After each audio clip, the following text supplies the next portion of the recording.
दोस्तों, हरियाणा गवर्नमेंट ने एक डिसीजन लिया है कि जो ये गेमिंग ऐप्स हैं, रोबो, एमपीएल, ओपिनियन, स्पोर्ट्स करके एक ऐप है, तो इन सब के ऊपर बैन लगा रही है। लेकिन ये बैन कोई ऐसे ही नहीं लगा है। जो ये सब बैन लगा है हाईकोर्ट की वजह से। जब हाईकोर्ट ने आदेश दिया कि सट्टेबाजी कानून के तहत इनको बंद किया जाए, तब जाके एक्शन लिया। इससे पहले सरकार सोई हुई थी, सरकार को कोई मतलब नहीं था। और मतलब होगा भी क्यों? इलेक्टोरल बॉन्ड से चंदा बहुत मिला है ना इनको, इन कंपनियों से।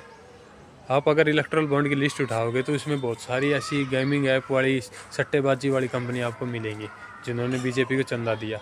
तो ऐसी बंद कैसे कर सकते हैं? पिछले 10 साल के अंदर सरकार ने लीगल कर दिया सट्टा। पहले आपने कभी 10 साल पहले कोई ऐप ऐसी नहीं देखी होगी, कोई ऐसा प्रमोशन नहीं देखा होगा किसी हीरोइन क्रिकेटर के द्वारा कोई ड्रीम 11 बनाइए, कोई कुछ बनाइए।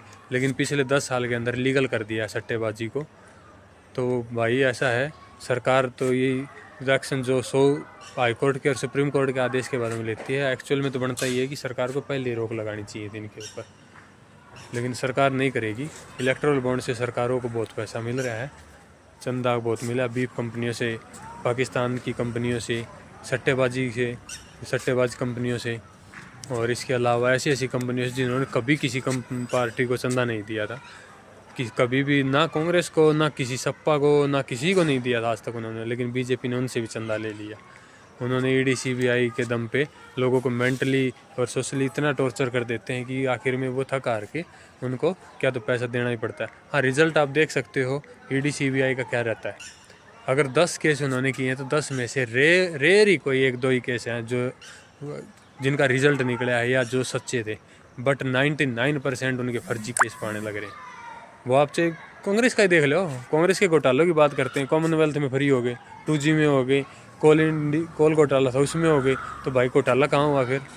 सुप्रीम कोर्ट ने ये कह दिया कि तुम, जिसमें आखिर में कैग ने और सीबीआई ने और ईडी ने माफ़ी मांग लीजिए, हमसे गलती होगी। सुप्रीम कोर्ट आदेश दे देता है कि कुछ नहीं पाएगा, दोषी जितने दोषी थे सबको बरी कर दिया।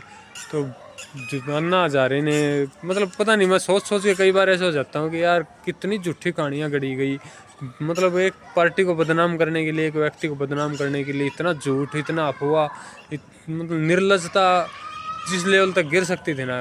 भूखे बैठे थे ये तो, सत्ता कब मिले और कब लूट खाएं। बीजेपी वाले तो सत्ता की उसमें बैठे थे फिराक में कि कब हमें सत्ता मिले और हम लूट खाएं। भूखे नंगड़ों की तरह इंतजार कर रहे थे ये तो।